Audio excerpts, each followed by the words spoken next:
Hello, my wonderful, beautiful friends. Guys, welcome back to r/ProRevenge, where in this episode, you'll hear how a lunch thief gets his just desserts, no pun intended, and how OP's cheating girlfriend gets exposed. Guys, I hope you enjoy the stories today, and do remember to hit that subscribe button for future tales. So this took place when I was fresh out of university, working directly under an engineer. The office I was doing my 4,000 hours in was fairly large. It was a 5-floor office building, a construction firm. Well, I was lazy and always picked up lunch from Whole Foods, which was usually sushi, on my way to work. My floor had its own break room and fridge, and for the first 6 months, nothing ever went missing, until we got a batch of university office interns. It was at that point lunches started to go missing all the time. Now, it wasn't just mine. Any lunch in store packaging had disappeared. It didn't matter if there was a name on it or not. Well, after 2 weeks of our lunches just walking away, we were all getting fed up. One of the engineers comes up with an idea and asked everybody to throw in a couple of dollars to help solve this problem. The following week, he sends a text to the store-bought lunch people to meet in the break room. So we all meet up and he hands us this little spray bottle to spray the packaging of our lunches. It was a black light reactive spray, which is completely undetectable until you shine a black light on it. So lunch rolls around and guess what? Every single packaged lunch is gone. The guy then brings out a black light and he starts to look for fingerprints. He found them on the door down the hall to the elevator. Now imagine 5 super nerdy engineers going down a hallway with a black light like something from a discount CSI. Well, there's fingerprints everywhere, right up to the elevator, on the buttons, down to the 2nd floor. Down the hallway at this time, I figured some of the interns are stealing the lunches, but I was wrong. We followed it right to the head of the sales department desk, and we demand to see his hands. They were glowing like crazy. Not to mention that he had touched his face, so there was a glowing mess covering his face. So at this point, the guy knew he was caught. We then make an agreement to not go to HR, but to get a picture of this and that we expect a pizza on our floor every Friday for 2 months. We then stayed extra that day to print out that glowing mess that was his face, and we printed at least 100 of them, with a caption that said, "Dirty, dirty lunch thief," and those things went up everywhere. We hung them in the bathrooms, all in the entryways of the building, and every office door and desk in sight. Needless to say, the lunches stopped going missing, and I was able to eat my sushi in peace. I worked there for 2 years after this, and the guy never got fired or punished, but he did get made fun of a lot, and he received the nickname of the Lunch Thief. Guys, that blacklight spray is friggin' genius. It's so funny how the guy tried to use the horde of new office interns to cover his tracks only to get caught. And the funny thing is, that guy was the head of sales, which means that he's probably making a lot of money working for a big firm like that. And at that point, why do you even need to steal lunches? So this is the story of how I found out my girlfriend of over 3 years was cheating on me, and how I went about getting my revenge. The story happened over a year ago, and I suppose firstly that I should start by telling you how I met my girlfriend and what she came to mean to me. So I first met Sarah at a yoga class in the summer of 2016. Now, never in my life did I think that I'd see myself going to something like that. The silly spandex, the holier-than-thou attitude, and the way that everybody talked to each other like they were high. Now, this is not something I ever imagined myself doing, but when I hurt my back from falling off a first-floor roof at work, I decided to give it a shot, on the recommendation of my back masseuse, and ended up finding a hall in my city doing beginner yoga classes. When the day to go came and I walked through the door, I instantly stuck out like a sore thumb. Everyone was standing around talking, dressed to the nines in their best yoga gear, while I sauntered in wearing bog-standard shorts and t-shirts, looking like someone from a cowboy flick, walking onto a sci-fi movie set. I immediately wanted to turn and leave, of course, but the woman doing the class had seen the pure terror in my eyes, and she came up to me and said hello. I told her why I was there and that I didn't feel comfortable, but she insisted that I should give it a try, as she thought it would help my back problems. And if not, no harm, no foul. Now, it did make me feel better at that point, and I thought, F it, I might as well try and get my money's worth, even if I do end up looking like a diseased pretzel. It was then that I looked across the room, and seen the same look of terror that I had no doubt been portraying. This was Sarah. She had not long found out that she had scoliosis after years of being misdiagnosed. She was there with her mom, who was there for emotional support. So after seeing her, I instinctively gravitated towards her in the same way that a drowning person gravitates toward a life ring thrown at them. So after the yoga instructor had a chat with her, she shouted me over and said that it was Sarah's first time too, so maybe we should sit next to one another and give each other a bit of support. I said that was cool with me, and she also smiled and nodded, so I walked over. Now, we hit it off right away. My emotions went from a bit of embarrassment to serious amusement as we both attempted to fit in with the rest of the class. After the class was over, we were still talking away, and I felt a genuine connection and butterflies in my stomach. As we said goodbye, we caught each other's gaze, and she smiled at me with a purity that, for the first time in my life, made me feel weak at the knees. Now, I wouldn't have gone back in a million years, had I not met her, but I decided to go next week, and when I walked in the door, I got those butterflies in my stomach again and was hoping to see her face, but she wasn't there. As I was sitting there, I felt this feeling of pure dread and was sat thinking, what am I even doing here? I felt a sadness that was hard to describe. It kind of reminded me when I went to this holiday caravan park when I was 12 with my grand and cousins. I remember seeing this girl there every night for a week, and I instantly fell in love with her. But the funny thing is, I didn't say a word to her, but I psyched myself up so that I was going to try to speak to her on the last night of the disco, but when we went down there, she wasn't there. I'll never forget the feeling of sadness as we went home, and the girl had walked out of my life, and she probably didn't even know that she walked into it. I felt the same aching sadness when I didn't see Sarah. Now, I knew nothing about her, I had no way of contacting her, and felt this surreal sadness that was hard to quantify. About 4 months later, I was working on a roof, repairing a truss damaged in a storm, and we decided to stop for a break. As we made our way back to the van, the house owner comes out and asked us if we wanted cups of coffee. We accepted, and she comes out with coffee and biscuits. As soon as I saw this woman, I just knew her face from somewhere, but couldn't for the life of me place her. It wasn't until that night, after racking my brains, that I realized that it was Yoga that I'd seen her before. That was Sarah's mother. The next day, I was back finishing the job, and the same thing happened. We stopped for a break, went down towards the van, and the woman comes out asking if we wanted some coffee.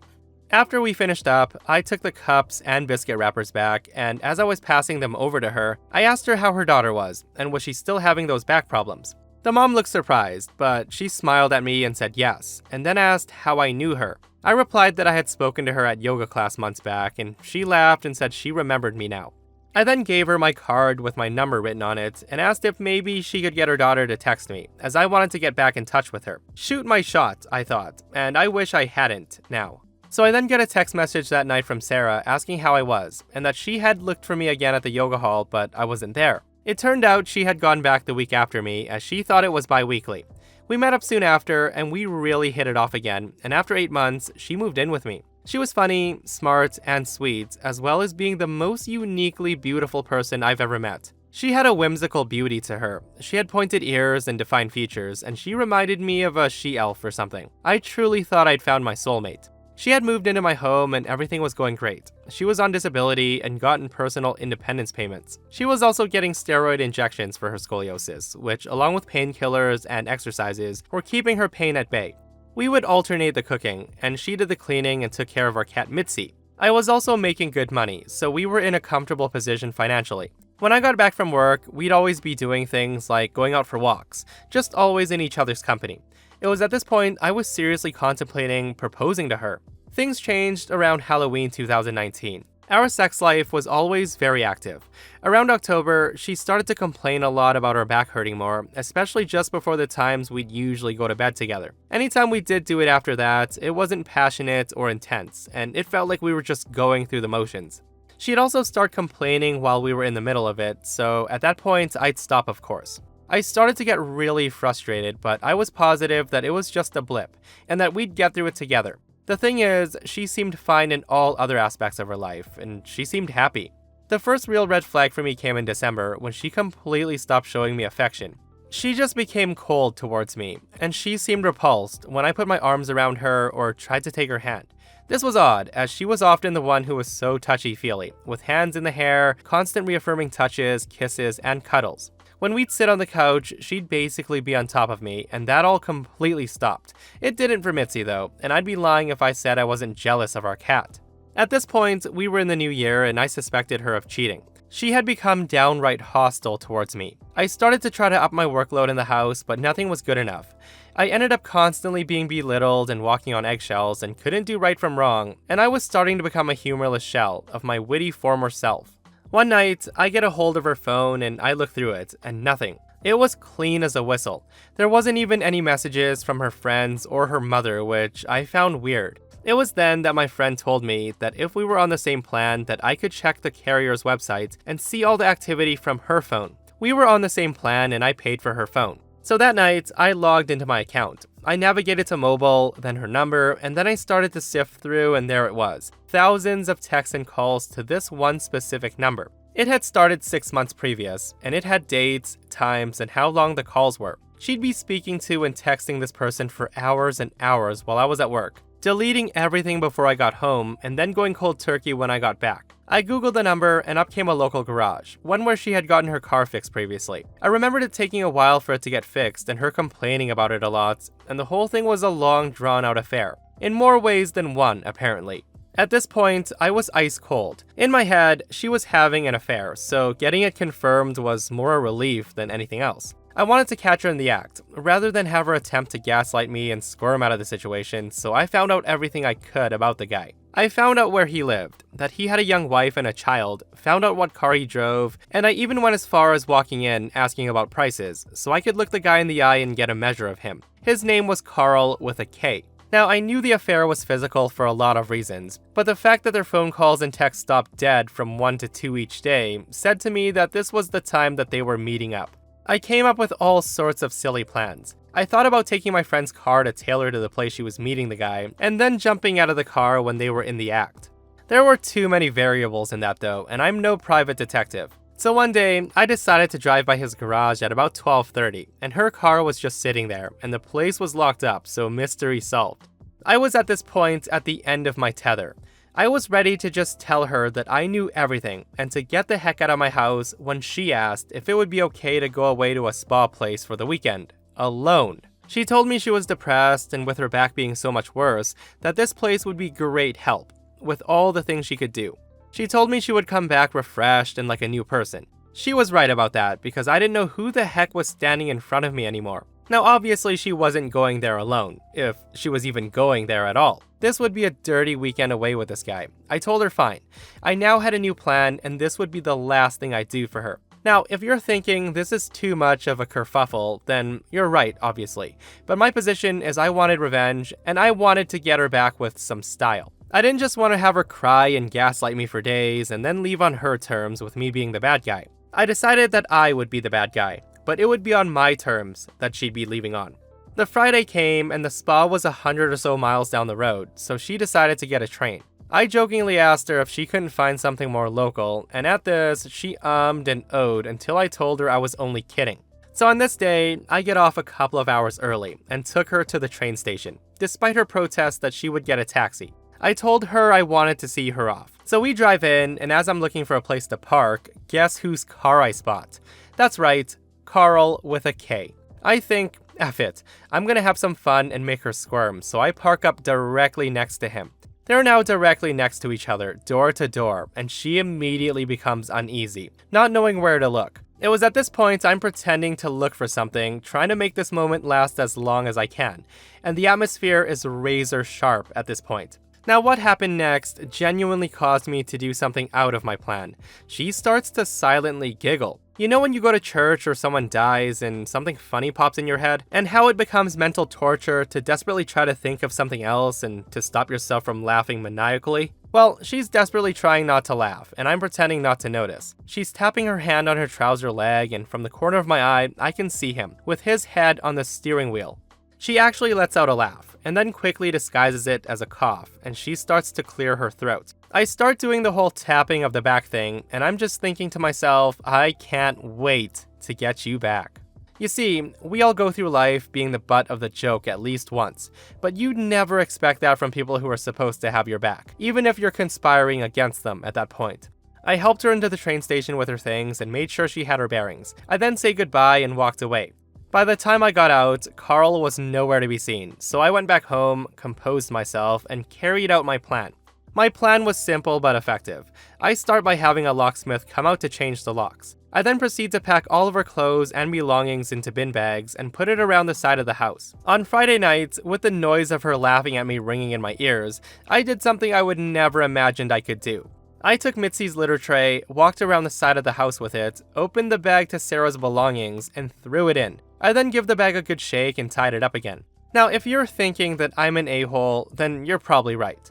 I'll never win any awards for being the nicest neighbor on the block. If I don't like you within 5 minutes of meeting you, I probably never will. And the only time I'd ever take out your trash is if you are the trash. If you do break through those barriers though, I think I'm a loyal, caring person. I didn't do anything to deserve being cheated on, except maybe put cat litter in with her things, but that was after the fact. I then spent the Saturday in a mire of depression, answering her texts with the only energy I could muster, which wasn't a lot. I complained of a severe headache from a hangover that I never had, and the text then dwindled. The reality of what was transpiring hit home, and for the first time, sitting in my swivel armchair with Mitzi in tow, I was like a Bond villain. So Sunday came, and I was ready to execute the final part of my plan. Firstly, I drove to Carl's house and put a letter through his door. It was addressed to his wife, and basically said in block capitals, "Important. Carl's wife's name, open immediately." Inside was a letter outlining how her husband was having an affair with my girlfriend, along with copies of her phone calls and text log, as well as other information, like they were away together this weekend. I put it through the door, rang the doorbell, and walked away. I then get in my car, drove for a minute, then parked again, and phoned Sarah.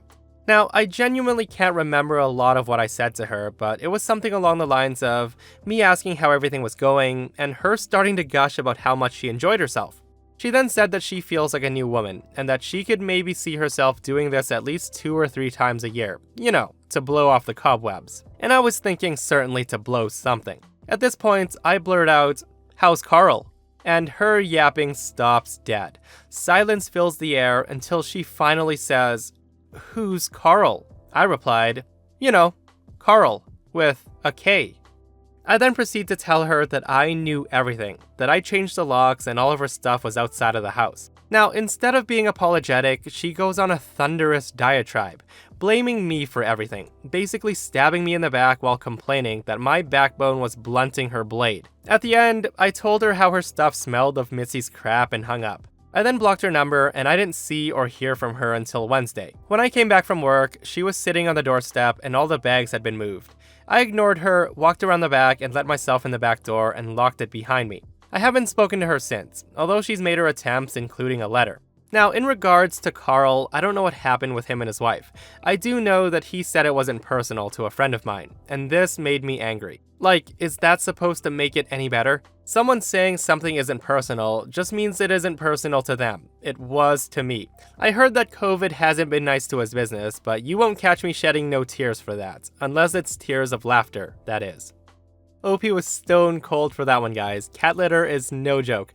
I don't know how he held it together at the train station when he parked them beside Carl's car though. The mix of anger, rage, and rush of emotions, I would have burst out laughing like a psychopath at that point, and then proceeded to expose her right then and there, and kick her out of my life. But hey, patience wins in the end, guys. Pretty awesome revenge. And that, my friends, brings us to another end of r/ProRevenge. Guys, I hope you enjoyed the 2 stories today. If you did, do hit that thumbs up. And if you missed the last episode on the channel, it's an r/entitled episode, where a thieving Karen gets exactly what she deserves, which is embarrassment. Check it out if you haven't, and myself and Stevie Boy will see you guys in the next one. We love you.